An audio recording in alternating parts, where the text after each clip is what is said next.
Masters, mistresses, the Doctor requires materials in order to maintain the TARDIS and ensure continued functionality. He similarly requires carbon-based comestibles to sustain his own biological functions and existence. Master would never say this, but he requires aid beyond that supplied by this unit in order to acquire these. To aid the Doctor in his various tasks and creations, this can be most effectively achieved via Patreon or Substack subscriptions, or through donations directly to PayPal. Or if you desire physical goods in return for your contributions, written accounts of my travels with the Doctor are also available on Amazon. Links are in the description below.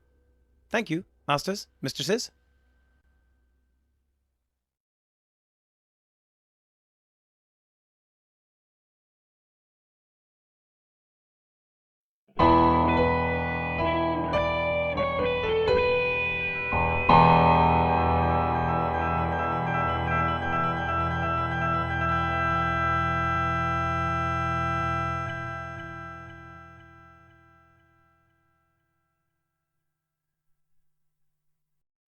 Hi, Dr. Alex here, and welcome to Beyond the Horizon. This episode is The Bible Code. Now, it's worth remembering that very intelligent people can make up very convincing rationales for their erroneous ideas and conclusions. And I'm not necessarily having goes at people in this video. I'm saying this is something we should all be mindful of. Now, there are two main players in this mathematical mystery drama. First of these is Rips, an eminent mathematician who is at the forefront of his field, in mathematics. If a little odd and eccentric and idiosyncratic in his behaviour with other people and the world around him. The second main player is Drosnin, a journalist who's found an amenable, reputable scientific source and intends to run with it as far as it will take him, for reasons which may not be so far removed than those of, say, Graham Hancock's literary output.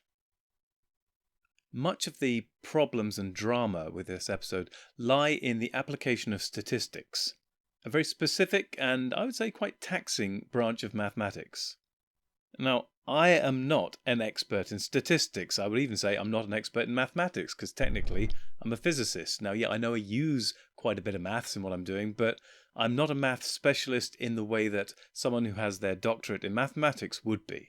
Fortunately, in discussing the issues raised in this video, the Horizon team assembled a far more notable team of mathematicians with expertise in statistics and probabilities than me, and we don't have to rely on me, thankfully. To what end is all this statistical and probabilistic expertise being put in this video? Well, it was all based around a claim that there were secret messages hidden in the Bible, or the Torah, the Jewish Old Testament sections of what we would call now the Christian Bible. Again, something I am not actually an expert in, but I have some scant, interested layperson's knowledge of this area. But again, hopefully there are people out there who can, in the comments or in the discussion afterwards, add their knowledge, understanding and weight to the discussion. Anyway, without any more further ado, here is the episode itself, The Bible Code.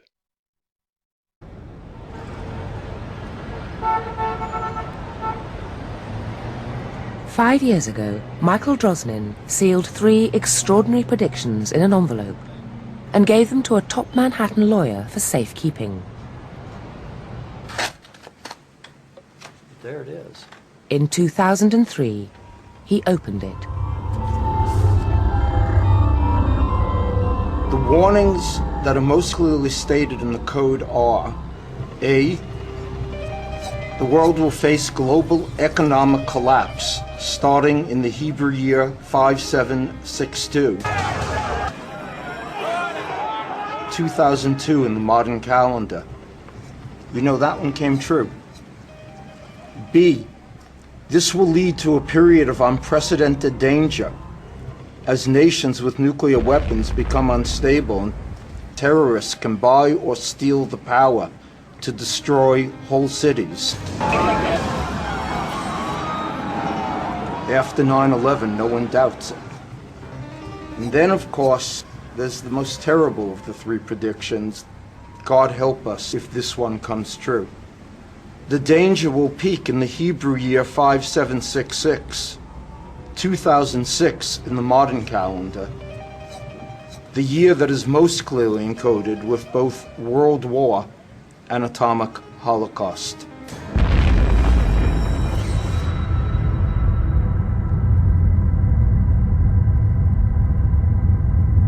says the predictions need not come true.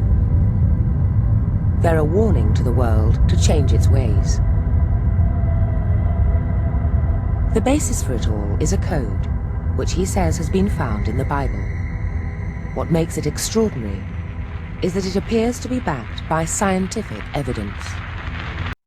One obvious question raised by Drosnin's predictions is how closely do his words in his predictions match the words as uncovered by the skip codes in the Torah, i.e. what was written specifically in the Torah in the Hebrew religious texts that he's pulled out using his skip codes.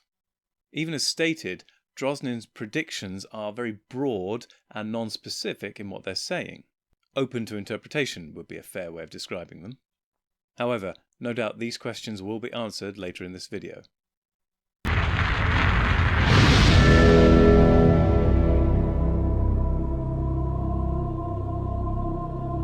Michael Drosnin is not the first person to claim to have found hidden messages encoded in the Bible. For thousands of years, people have believed that behind the surface text are coded messages containing extra information.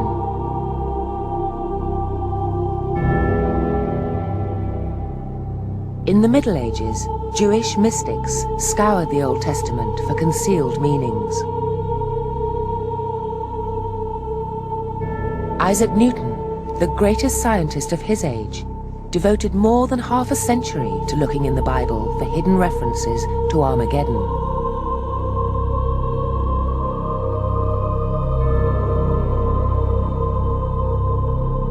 Yet few outside religious circles have ever taken the idea of coded messages in the Bible seriously.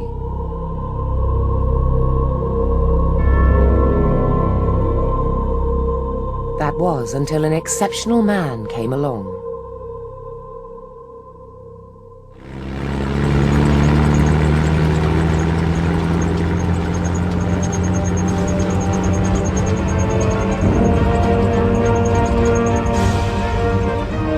In 1968, when Russian tanks invaded Czechoslovakia, Eliyahu Rips was a gifted young student of mathematics in Latvia. As demonstrators around the world took to the streets, Rips made an extraordinary personal protest. Rips went to a public square in Riga, put a gasoline on himself and burned himself. Call the attention of the world to this evil act of the Soviet Empire.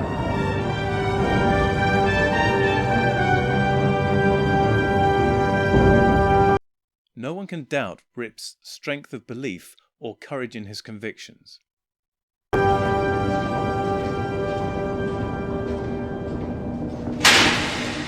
Rips was sent to a Soviet psychiatric hospital, a common punishment for political protesters.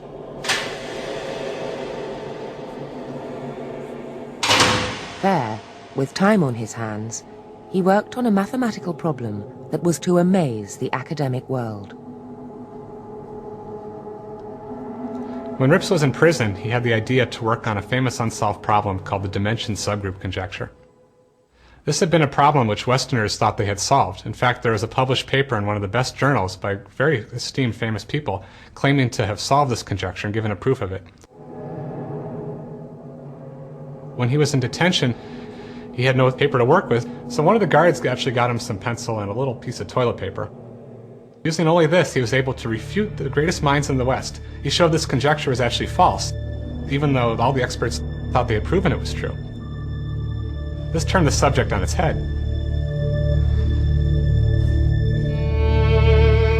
After 2 years, Rips was released and allowed to emigrate.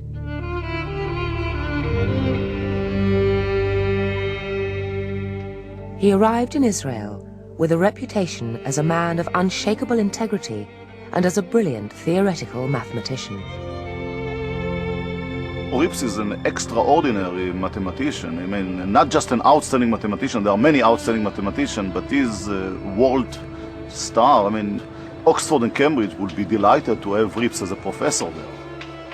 I have no doubt Rips is a genius in mathematics. But his field is not the whole of mathematics, any more than my field is the whole of physics or even the whole of cosmology.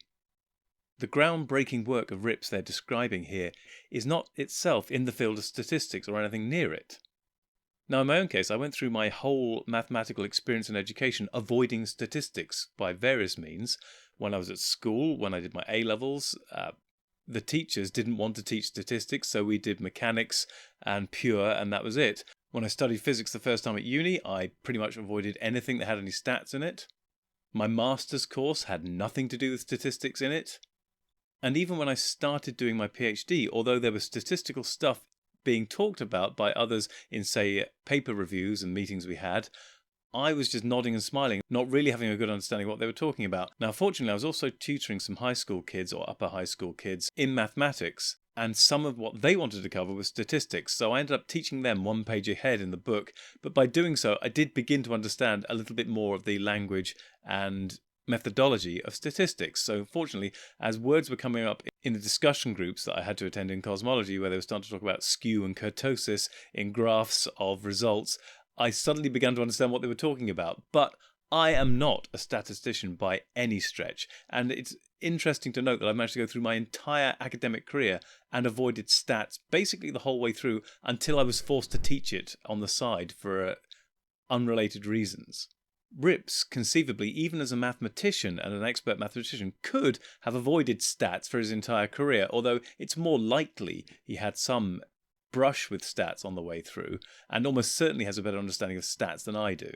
Nevertheless, he is not an expert in statistics and probability, and this will become important shortly. For a basic, gentle introduction to the complex world of statistics and probability, you might want to check out this SciShow video, How to Predict the Odds of Anything.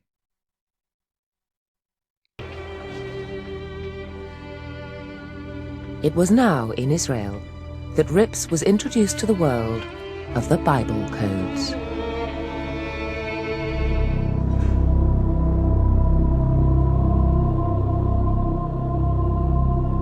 One well-known form of code found in the Bible is called a skip code. Skip codes involve a different way to read a text than we normally do. Usually we read one letter at a time, the first letter, the second letter, and the third letter, and so forth. But with a skip code, we might start with the third letter, and then skip ahead 10 to the 13th letter, and then to the 23rd letter, and so forth. And maybe that would spell out a new word, jumping 10 letters at a time. Here's an example. There's a sentence here that says, "My way of showing a skip code is encrypted in the very words I put down here." Let's take the first letter and jump every 14 and make that red. It's very hard to read as it's written here. We see the letter M, A, R, Y, H, A, D. It's not so legible. So to make it look nicer and understand it better, what we usually do is we break the line before each red letter. So now we have each line starting with a red letter, and now the red letters are in a column and it's very easy to read. Mary had a little lamb. Okay, an important technical note here. Ivrit or Hebrew has no letters for vowels, they only have letters for consonants. The upshot of this is that fewer letters are needed to make a complete word. One Hebrew word with 3 letters could be in fact multiple Hebrew words just with different vowel sounds occurring between those consonant letters, i.e. the same 3 letters could be multiple different words with different meanings. To give an example using English, and of course this is not how English works, but imagine I gave you the letters L, R and D and all the vowel sounds didn't exist in our language and had to be inserted via context or through good guesswork. LRD could be Lord, or leered, or lard, or lurid. There are quite a few different words that could be represented by those 3 consonant sounds, and the same is true in the Hebrew written language in Ivrit. This makes finding a hidden message far easier, far more ambiguous and non-specific.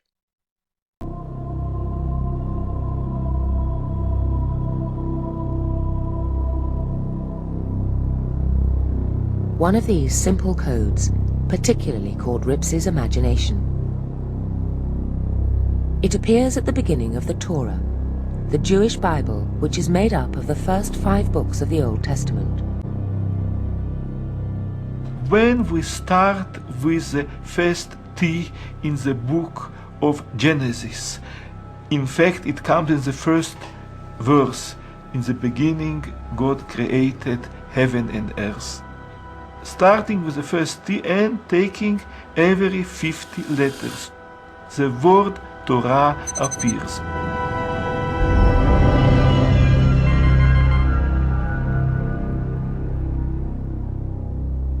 Exactly the same pattern appeared in the second book of the Torah, Exodus. Again, starting with the first T and skipping 49 letters.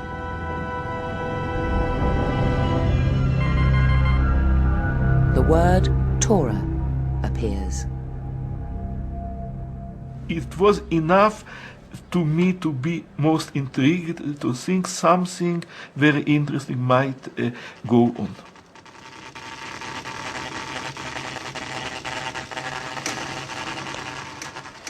Rips began to employ a computer program that could search for skip codes like this at enormous speed. He could have had no idea where it would lead.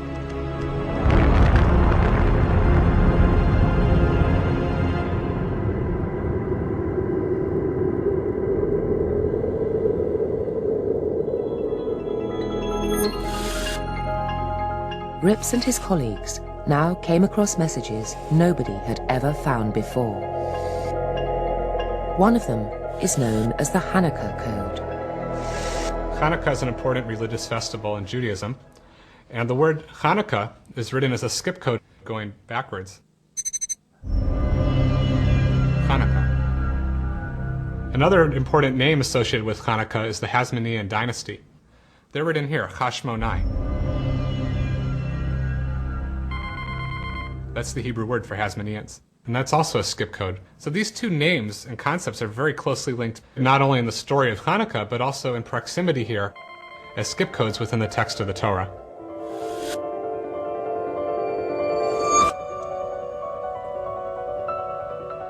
To Rips, the implications of the code were breathtaking. The Torah had been written down some 3,000 years ago.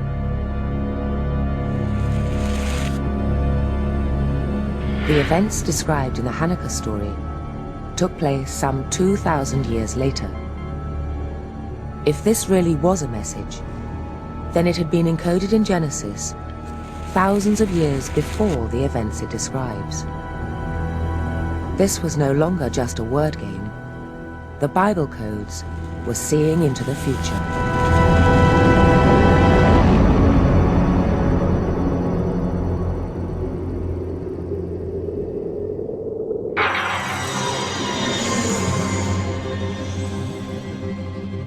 Then, Rip stumbled on a message which seemed to confirm this extraordinary power in a very personal way.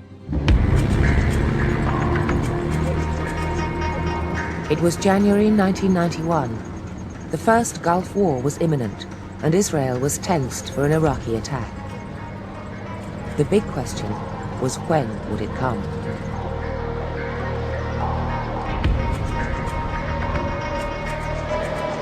It was in the early January, and the tension was very high, and in fact it was increasing.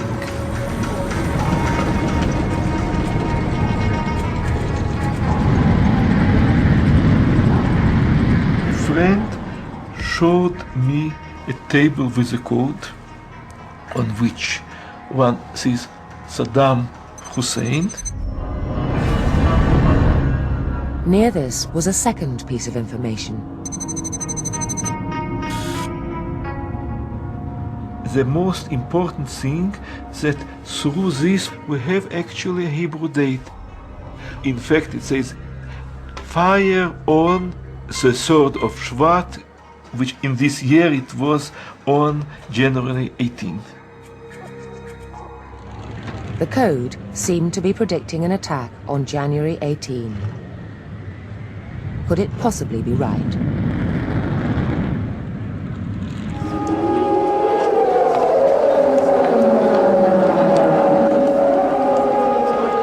Two weeks later, Rips got his answer.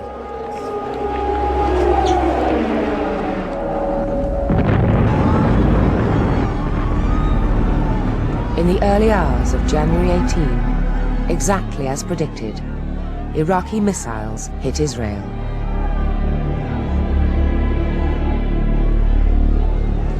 Rips, sitting at home with his family, will never forget it.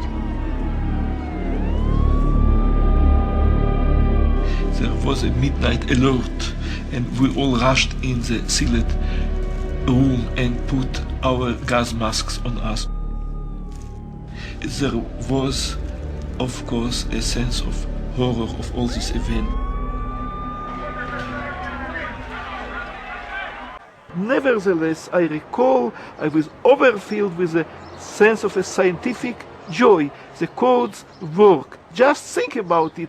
When you analyze in a proper way the letters in an ancient book that exists for thousands of years, you're able to tell about such a major present event as a missile flying right at your head.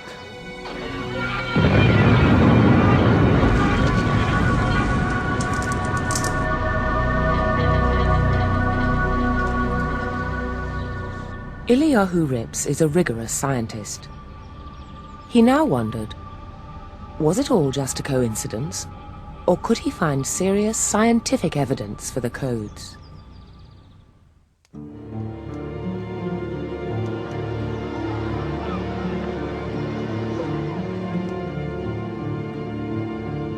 Rips had noticed that what characterized the Bible code messages was that the information appeared as a cluster of related words.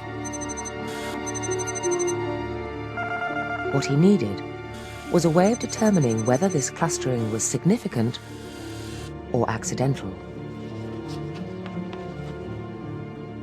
Rips had heard of research suggesting that the names of famous rabbis might be encrypted in the Bible close to their dates. He decided to build an experiment around them. An expert was asked to provide a list of 32 rabbis paired with their dates of birth or death.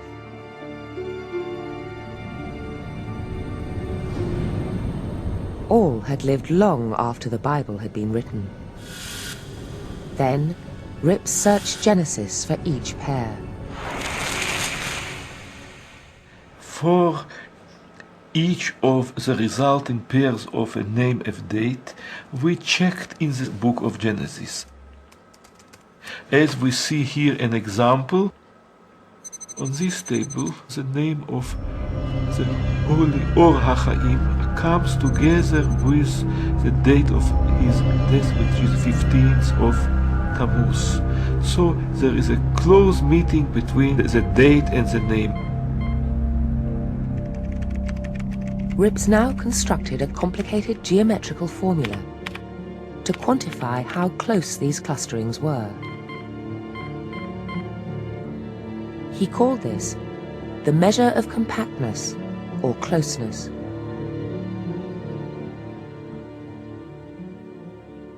What they do is they consider Sage A and date 1, and then they take a page of text.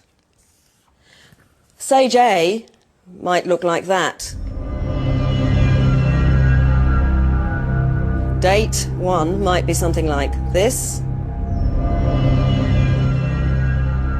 What they do is define a distance or measure of closeness, physical closeness in the text between these two.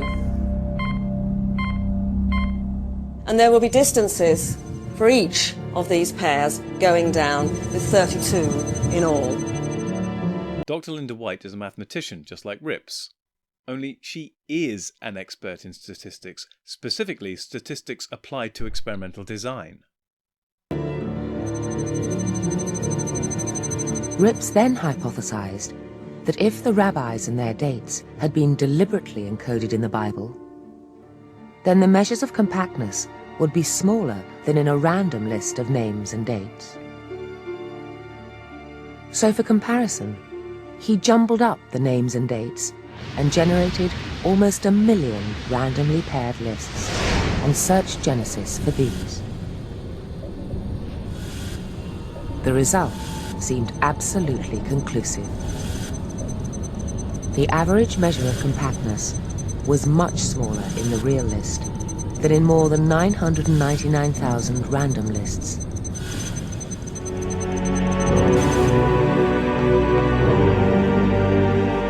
Rips now calculated the odds against this happening by chance. They were 62,500 to 1. One of the best mathematical minds in the world seemed to have found strong scientific evidence that there really are codes in the Bible that can see into the future.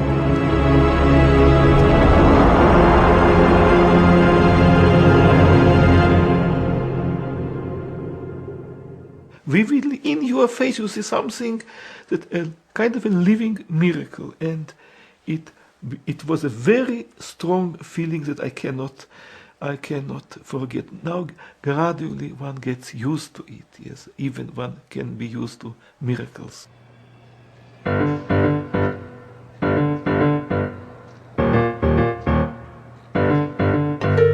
Rips and his team sent their extraordinary findings to Professor Robert Cass. Cass is a statistician who then ran a prominent statistical journal. He didn't believe for a moment that the results could be right.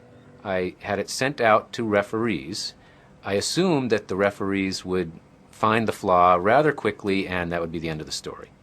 Well, that's not what happened. The referees could find no fatal flaws in the analysis. Cass took the relatively unusual step of sending it out for further scrutiny.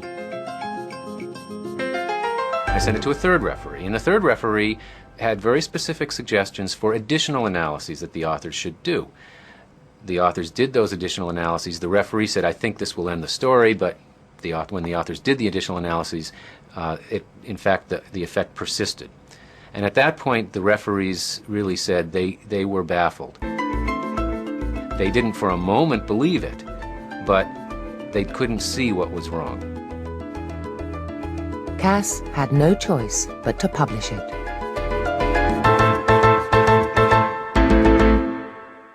Professor Robert Cass and his referees obviously had massive doubts about Rip's paper, but they were essentially thwarted in their attempts to find legitimate reasons to call his paper into question, simply because of what I alluded to earlier. Very intelligent people can make very convincing, plausible-sounding rationales for their incorrect ideas. So clever and so complex, in fact, that other experts in the field couldn't find the error in his reasoning. Not initially and not easily, although eventually, of course, when you have enough people, no matter how clever the originator is, enough people working together with enough diligence can eventually uncover a mistake. At least that's what we hope.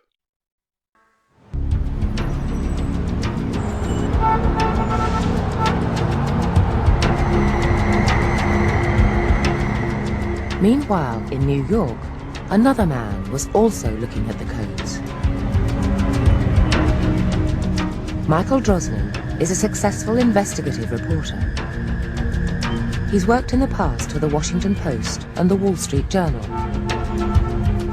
He considers himself a man who deals in facts, not fortune-telling. Drosnin prides himself on the fact that he deals in facts. I'll just give you a quick reminder, he's a journalist. In the early 1990s, he heard about Rip's work and went to see him. This I already have. I thought that I'd be out of there within an hour, certain that this was all fantasy. Instead, I spent a week with Dr. Rips, and at the end of the week, I was certain he was on to something real. Drosnin returned to New York, taking with him a copy of Rips's computer program. For months, he tested it out. Message after message appeared. I looked for events that had already happened, the Kennedy assassination. President Kennedy appeared once, encoded in the Bible. Then I saw the next three letters in Hebrew told of his assassination. It said, to die. Quick reminder here, 3 letters to spell out to die. Not much of a difference perhaps, but what else could those 3 letters in Hebrew spell out? What other words, or indeed 2 words, could those 3 letters have produced?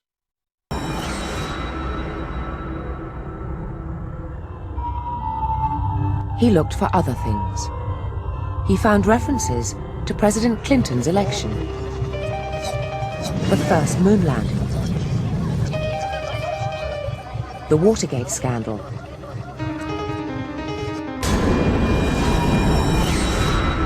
and the Oklahoma City bombing.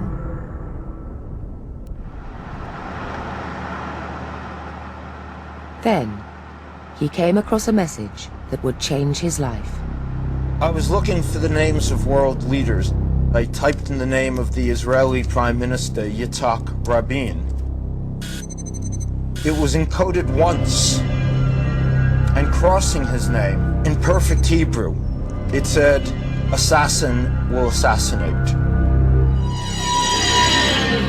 Just like in a crossword puzzle, Yitzhak Rabin going down, assassin that will assassinate, crossing his name. Drosnin checked with Professor Ribbs to see whether the combination of words could be accidental. He calculated that the odds were 6,000 to 1 against it being chance.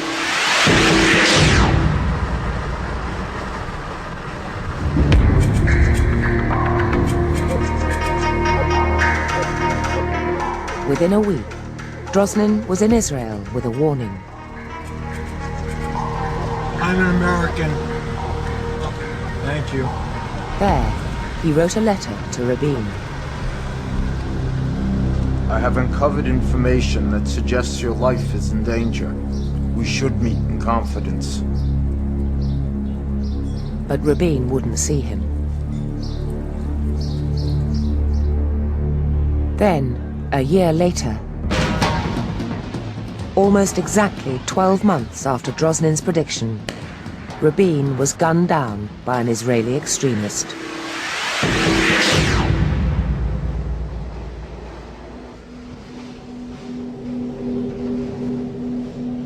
I remember this so well. I actually sunk to the floor. And it wasn't the fact that Rabin had been killed. That was not the shock, as great a shock as that was. The shock was that the Bible code was real. I had believed it in my head, or I never would have won the Prime Minister. But I didn't believe it in my heart. I didn't believe it in my gut. And at that moment, I did.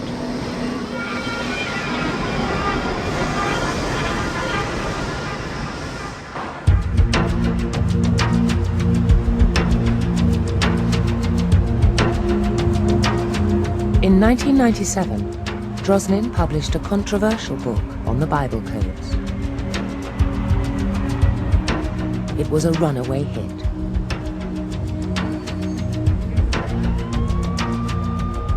It was soon after this that he came across the 3 apocalyptic predictions that would come to dominate his life. Economic collapse, world instability, and nuclear holocaust in 2006. For Michael Drosnin, it was time to warn the world. I don't know what to do. Give me your advice. Shimon Peres asked me to call and arrange the meeting with him for this week. Drosnin has had meetings with Israeli intelligence, the Pentagon, and some political leaders. The suggestion that is encoded in the Bible is that terrorism can actually bring on the destruction of our entire world. I think there's a very good chance that President Bush will meet with me. He's religious and sincerely so. He believes in prophecy. So this will not be difficult for him to accept. He knows it sounds incredible, but Drosnin is so confident he's right that some years ago he issued a challenge. When my critics find, in advance, a message about the assassination of a Prime Minister encrypted in Moby Dick, I'll believe them. He was about to encounter someone who would challenge the very existence of the codes.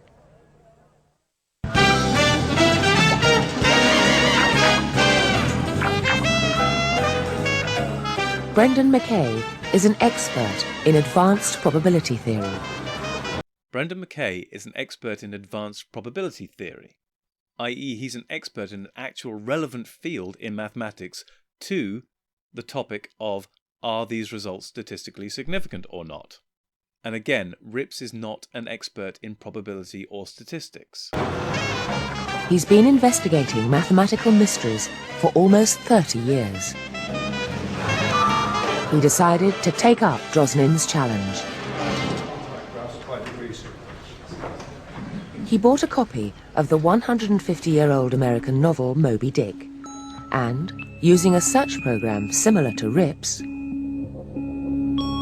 began to comb it for hidden messages. The results were, at first glance, remarkable.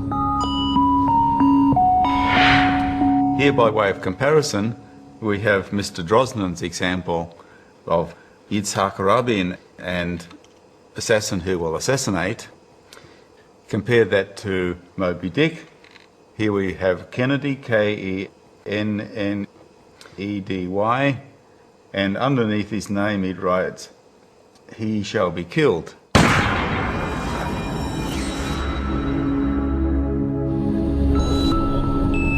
There were also references to more recent events. Here you see in the vertical line the word Lady Diana, and across very near to her name it says "mortal in these jaws of death." Even that much would be interesting, but there's very much more in this picture. Here, for example, we see the word Wales, Princess of Wales, together with the word royal, R-O-Y-A-L.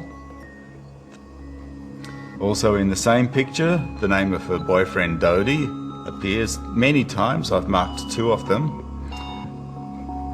And finally, the driver of the car, Henri Paul, is named just here. We have Henri and Paul.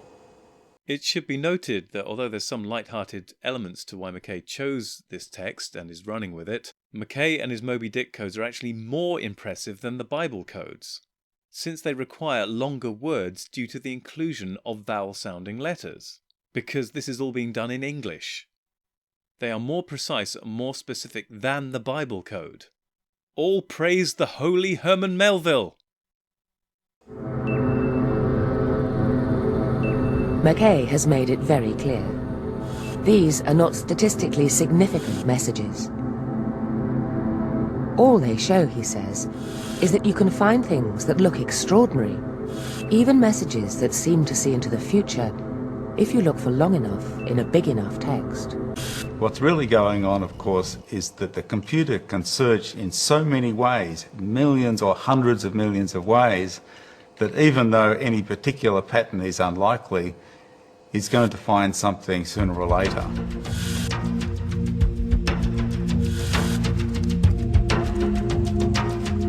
But Drosnin will have none of it. He claims there are 2 critical differences between his and Mackay's findings. Nobody else has ever found anything like his Rabin prediction, a forecast made before the event occurred. Moreover, he says, each one of his findings has been shown to be statistically significant. They are not chance clusterings of words. It is absolutely true that if you're a fool looking for nonsense in the Manhattan telephone directory, you can find it. And if not in the Manhattan telephone directory, in the Encyclopedia Britannica, take a big enough text, and it is true, you will find anything at all encoded with equal distance skip sequences. Everyone understands that. What you will not find in any book except the Bible is related, accurate information encoded in a statistically significant way. Every single major encoding is mathematically significant. Is it statistically significant is the key, as I understand it, as a non-expert in statistics and probability. If only there was some way this could be checked. This is the core of Drosnin's argument. Mackay is merely playing word games. Each one of Drosnin's findings has been checked by one of the world's great mathematicians. I am only a journalist, but I have checked every important finding with Dr. Rips. I could not be more rigorous because he is a meticulous mathematician and one of the world's great mathematicians. He agrees the statistics are solid.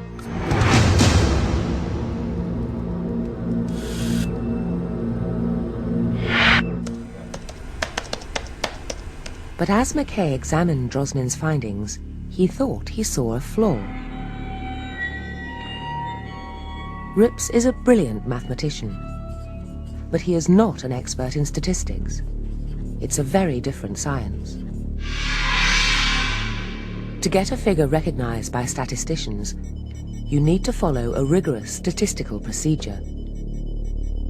In order to actually give a statistical significance to a Bible code type finding, it's essential that you specify in advance what it is that you have to find in order to be successful, and you specify the way in which this experiment result will be analysed. And without such a formal experiment, the numbers are simply meaningless. They've got no statistical value. In other words, to get a scientifically meaningful statistic, you need to state in advance exactly what you're looking for. That is not how Drosnin works. He specifies a name, like Yitzhak Rabin, but he does not specify in advance any other phrases he would regard as significant. He did not, for instance, specify assassin that will assassinate. This lack of precision in his search criteria vastly increases his chances of finding something that appears to be significant. He puts in words and he looks for interesting things. He doesn't have a pre-specified notion of what's going to be accepted. He's just looking for something that's interesting. And the concept something that's interesting is not sufficiently precise scientifically that you can determine the probability of it or not. But Drosnin defends his statistics to the hilt. And what's more, he's backed by the findings of Professor Rips.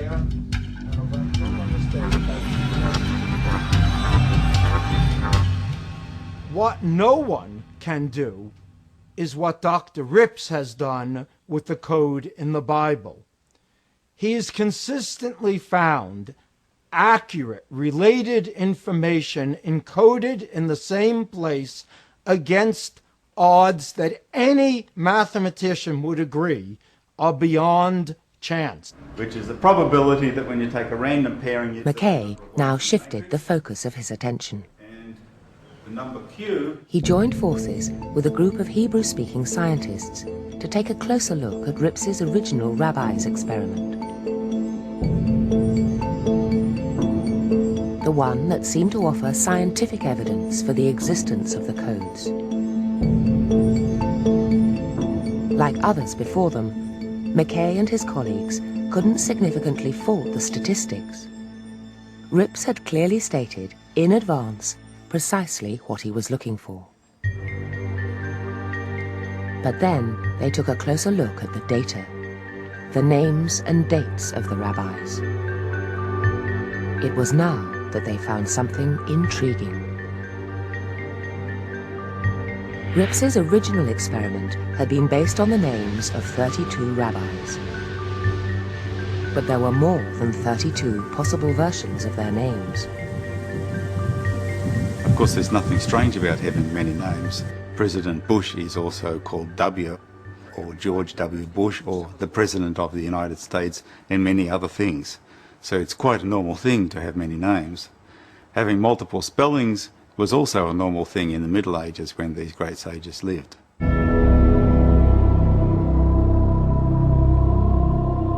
Some of the rabbis had more than a dozen versions or spellings of their names.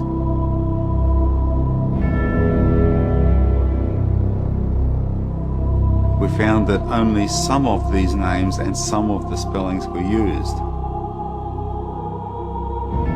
And we wondered why this particular selection of names was used, and in particular we wondered whether there was some process in the way that the names were selected that biased the result in favour of a positive outcome.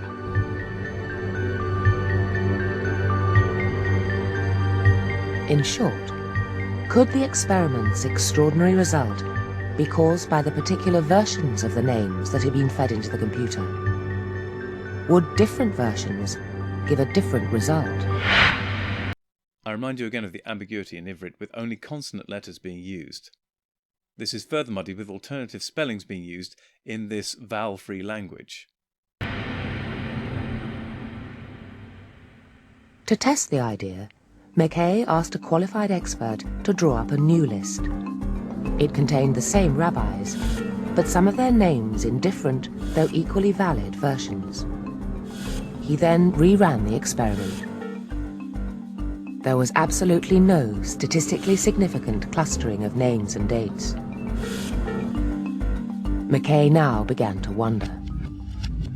There's a well-known phenomenon in statistics called tuning, an often unconscious process in which data can be subtly reshaped in a way that can influence the result. Could this explain Rip's extraordinary findings? If so, it would undermine the scientific basis of the Bible codes. You may remember we mentioned tuning in the Horizon episode on homeopathy, the memory of water results, which were incredible and ultimately thrown out.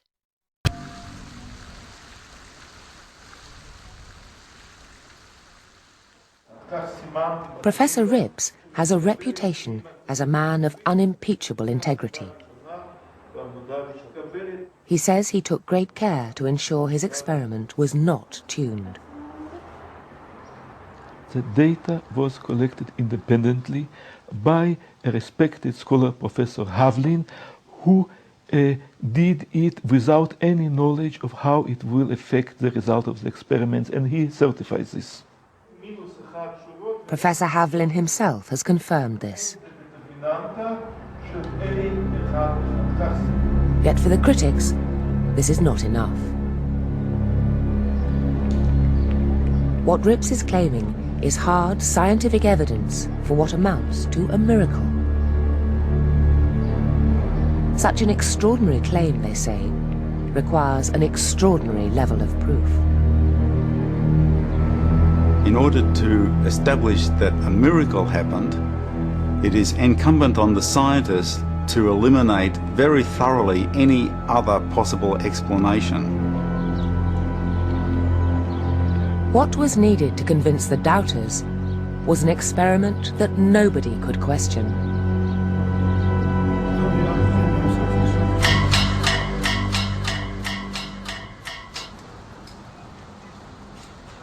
In the late 1990s, a committee in Jerusalem tried to run just such an experiment. It included Professor Dror Bar Natan, a man profoundly skeptical about the existence of the codes, and Professor Rips.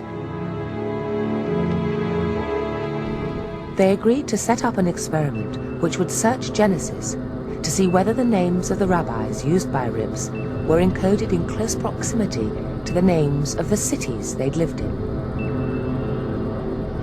After months of wrangling over how to compile the data, they agreed to run an experiment using two lists, one compiled according to guidelines favoured by Rips, the other by the skeptics. Again, to minimise any danger of tuning, they handed over the actual selection of the names to independent experts. In fact, the committee members themselves, except for one, did not know who the experts were. And the experts did not know how the data they were collecting was to be used. So they couldn't have introduced any bias, and we couldn't have influenced them in any way. Initially, both sides declared themselves happy with the procedure. It was meant to be the definitive Bible Codes experiment. But the proceedings and results have never been published. It is telling that, after all parties involved had agreed on procedures, the results were ultimately not published. We can only assume that one party objected at some point after the experiment had begun. Could this have been due to the way the results were shaping up? Well, once again, Horizon paid to have the experiment rerun, getting all the original data they could, getting as many original participants together as they could to advise them on how to run it in exactly the same way as the original was agreed upon. And as before with the previous episodes where they paid for actual science to be done again, this is one of the best uses of the public purse I can think of, where the BBC at the time was prepared to pay for actual science to be done to back up the content in their science documentaries. Again, it cannot be overemphasized how much of a tragic shame it is that these things are not being made today. We decided to rerun it.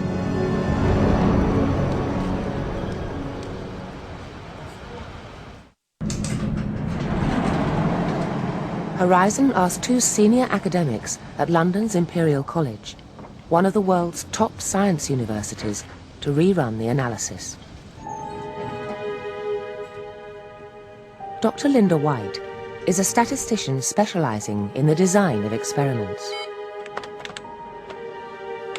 Dr. Dan Moore is a mathematician and computer expert. We obtained a copy of the two lists used by the committee and asked Professor Barna Tarn to confirm that they were the ones used. Now we're going to load the data for the experiment into the computer. We're going to drag across first the source for Genesis. There it is on the floppy disk, and we'll copy it across to the computer. And now we'll drag the RIPS list of words onto the computer. Now we'll run the experiment.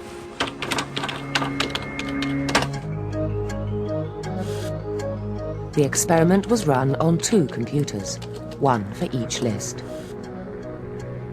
First, the computers located the names of the rabbis and their cities. Then, they measured how tightly they clustered together, the so-called measure of compactness. Finally, they calculated whether this clustering was statistically significant. The original RIPS Rabbis and Dates experiment had found the odds against those clusters being accidental were 62,500 to 1. Would the committee's Rabbis and Cities experiment come up with a result as significant as this?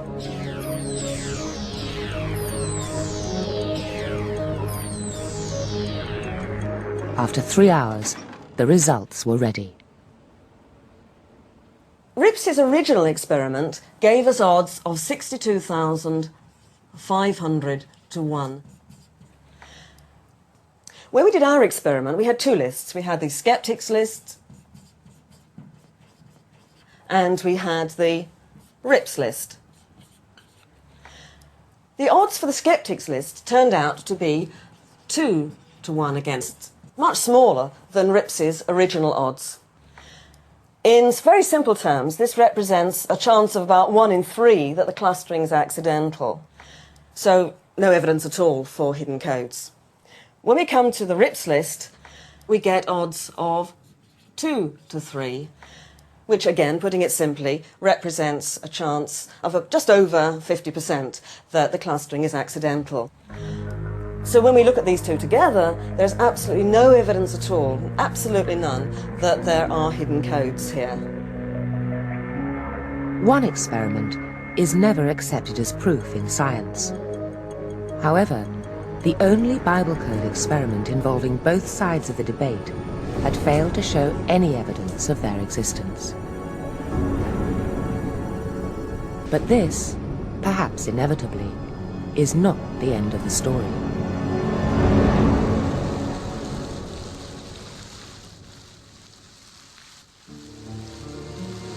Professor Rips, even though he'd agreed to the procedure, argued that the independent experts employed to select the data had made so many factual and procedural errors, the experiment was fundamentally flawed. One other member of the committee agrees with him. They did an unbelievably bad job. There was dozens of errors of various kinds of the data, most omissions of many places, etc. So there was enough errors to account for the negative result. Assuming Rips is talking about the original run of the experiment and not Horizon's rerun of the experiment, I think we've discovered the source of the objection and why the results were never published. It sounds like he wanted less constrained datasets used, which would have again severely impacted the statistical significance of the results obtained, which you would have thought ultimately would have undermined the credibility of his own experiment if he'd insisted upon these obviously statistically flawed datasets. But I guess we'll never know for sure. Yet, according to McKay, even the number of errors they claim are not sufficient to explain such a negative result. In order to produce results so negative as these experiments produced, the experts would have Scientifically rigorous way of investigating the codes that's universally accepted. This is a very unfortunate missing snippet of the video, and it is not some secret conspiracy. There isn't hidden messages hidden in the cuts that have happened here. It's just an accidental glitch on the recording medium that cut out that fraction of a second of dialogue. I assume he was going to say the experts would have had to make unrealistically large errors to have affected the statistical significance of the results in any way. I assume. In all the experiments, somebody has to make a subjective choice about what data to use. And then somebody else can say, you got it wrong. Yet the claims are so extraordinary, skeptics say the science has got to be absolutely rock solid. Until it is, they may feel justified in doubting whether science can ever be used to support the existence of the Bible codes.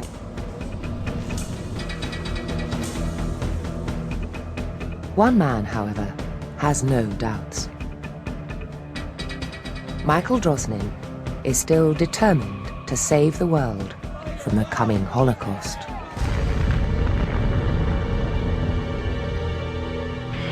And he's still hoping to catch the ear of George Bush.